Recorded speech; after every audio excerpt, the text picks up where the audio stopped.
बिस्मिल्लाहिर्रहमानिर्रहीम। अस्सलामु अलैकुम नाज़रीन। आज हम आपको बताएँगे कि आप हबीब बैंक लिमिटेड से या एचबीएल से अपने गाड़ी को कैसे फाइनेंस करवा सकते हैं, कैसे अपनी गाड़ी ले सकते हैं। अगर आपके पास सरमाए की कमी है तो आपने गाड़ी भी लेनी है, आपकी जो आजकल की ज़रूरत है, तो आप कैसे इसका इस्तेमाल करके अपने लिए एक नई गाड़ी या इस्तेमालशुदा गाड़ी खरीद सकते हैं।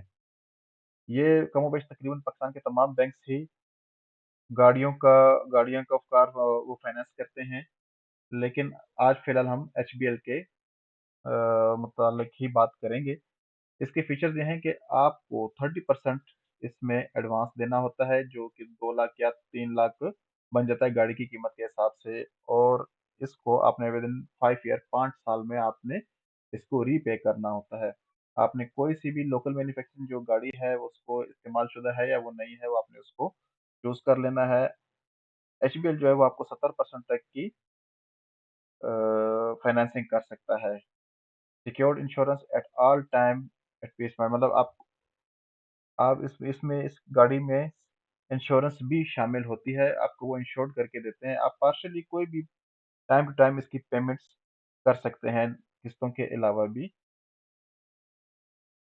इसमें 150 से ज़्यादा एचबीएल के पास 150 one more than 150 eligible dealers जो हैं, जो इनके डीलर्स इन्होंने शॉर्टलिस्ट किए हुए हैं 150 150, जिनसे आप अपनी गाड़ी ले सकते हैं। डीलर से मुराद हम शोरूम्स कह सकते हैं कि जिन शोरूम्स के साथ इनके एग्रीमेंट्स होते हैं, वहां से आप अपनी गाड़ी बाय कर सकते हैं। उनको जो फाइनेंस होगा, उनकी जो पेमेंट होगी, वो एचबीएल करेगा। एचबीएल की तकरीबन 1600 से ज़्यादा, मोर देन 1600 ब्रांचेस हैं, जहां पे आप एक कार फाइनेंस लोन अप्लाई कर सकते हैं। इसके लिए लाजमी नहीं है कि आपको किसी एक खास बैंक ही आना है। और इसके अलावा फ़ोन बैंकिंग में इसका 24/7 सपोर्ट भी अवेलेबल होता है। ये तो इसके फीचर्स हो गए। नेक्स्ट आता है क्राइटेरिया की, इसमें कौन जो है वो एलिजिबल है और कौन नॉट एलिजिबल है। सबसे पहले सैलरीड पर्सन जो नौकरी करते हैं, जो जॉब्स करते हैं, उनके लिए है कि वो must be a Pakistani citizen हो। Applicant to be a 22 year और more at the time of loan applicable. वो 22 साल से ज़्यादा हो, और मैक्सिमम जो हो वो 60 साल या रिटायरमेंट एज से नीचे हो। मिनिमम मंथली इनकम जो है वो उसकी 35,000 हो। ये तो एक सैलरीड पर्सन के लिए है जो जॉब्स करते हैं। इसके अलावा पेंशनर जो हैं उनके लिए भी है, इंडिविजुअल जो पेंशन लेते हैं। कुछ ऐसे भी हमारे पेंशनर 35,000 से ज़्यादा पेंशन होती है, या 35,000 ही होती है। उसके लिए भी सेम यही है कि पाकिस्तानी सिटीजन हो, as maximum age to be 70 at the time of maturity, मतलब 70 साल की उनकी एज हो at the time of maturity, जब उनके आखिरी, मेरा ख्याल है किस्त जो आती है वो उस वक्त तक इनकी 70 साल उम्र हो, जब इनका आपकी तमाम एक साथ पूरी होंगी जो आप प्रोग्राम अवेल करेंगे। Applicant must have pension account relationship with HBL. Applicant का जो है, जो दरखास्त देता है, उसका जो पेंशन अकाउंट है वो एचबीएल के पास होना चाहिए, मतलब एचबीएल की किसी बैंक में इनका होना चाहिए। मिनिमम मंथली इनकम जो है उनकी 35,000 ही होनी, मतलब इसमें लिए जॉब्स और पेंशन के लिए एक ही क्राइटेरिया रखा है। अब अगर कोई अपना बिजनेस करता है, दुकान है या कोई और किस्म का बिजनेस करता है, तो उसके लिए भी है कि वो पाकिस्तानी सिटीजन हो, 22 साल उसकी एज हो, और 70 साल मैक्सिमम जो है वो 70 ईयर्स तक उसकी मेच्योरिटी हो। मेच्योरिटी का मतलब ये होता है कि जब आप पूरा प्रोग्राम खत्म करेंगे, आखिरी जो मेच्योरिटी होगी, उस वक्त तक वो उसकी उम्र जो है वो 70 साल हो, इससे मतलब ज़्यादा ना हो। मिनिमम मंथली इनकम इसके लिए भी 35,000 है।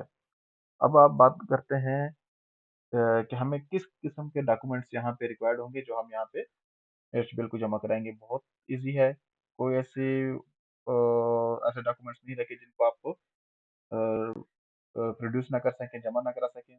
फिर यह है सीएनएसी सबके पास होता है, verified CNIC, 2 recent passport photographs, latest original salary slips and personal bank statement for the last 3 months. 3 महीने की जो स्टेटमेंट होगी, और ओरिजिनल सैलरी स्लिप, जहाँ पे आप जॉब करते हैं सैलरी स्लिप आती होगी, वो आप इसमें जमा करा सकते हैं। बिजनेसमैन के लिए जो हैं, जो सेल्फ एम्प्लॉयड हैं, उनके लिए भी यही है कि वो सीएनएससी की कॉपी, 2 पासपोर्ट साइज की photographs, bank statement for the last 6 month. सिर्फ यहाँ पे फ़र्क ये है कि उनकी 3 महीने की है और यहाँ पे 6 मंथ्स की बैंक स्टेटमेंट रिक्वायर्ड होगी। प्रूफ ऑफ ऑक्यूपेशन बिज़नेस, और आप कोई भी कारोबार कर रहे हैं उसका कोई प्रूफ, आपका कोई लेटर हेड हो सकता है, कोई बिज़नेस हो सकता है, जो भी बिज़नेस होगा उसका आपने प्रूफ देना है। अब आते हैं हम कैलकुलेटर की तरफ कि आपने कितनी मंथली किस्त आपको अ, देंगे।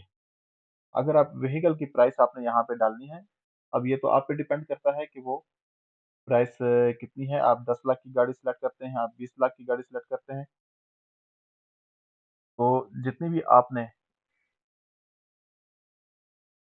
फर्ज करें ये यहाँ पे आ गई 30 लाख, तकरीबन 30-31 लाख, ये 30 लाख के करीब इस तरह की गाड़ी आ गई, और आपने उनको पे करना है 36 मंथ्स में, मतलब 3 साल का पेमेंट लेना चाह रहे हैं, रीपे करना चाह रहे हैं 3 साल में 36 मंथ्स में, तो आपकी जो मंथली किस्त बनेगी वो ये होगी, ये बनेगी किस्त। हाँ, लेकिन आप इसमें छोटी गाड़ी भी ले सकते हैं जो 12 लाख, 13 लाख, 15 लाख तक है। ये तो हमने 30,000 तक किया है। आप इस पे आ जाए, देखिए 18,000 किस्त बन गई 35,000 के अंदर, क्योंकि आपने अपनी तनख्वाह के हिसाब से गाड़ी चूज करनी है। तो ये बेसिक्स इनके क्राइटेरिया है, फीचर्स थे, और भी हमने आपको बता दिया। अब आपने खुद इसको सोच समझ के इसके ऊपर अप्लाई करना है।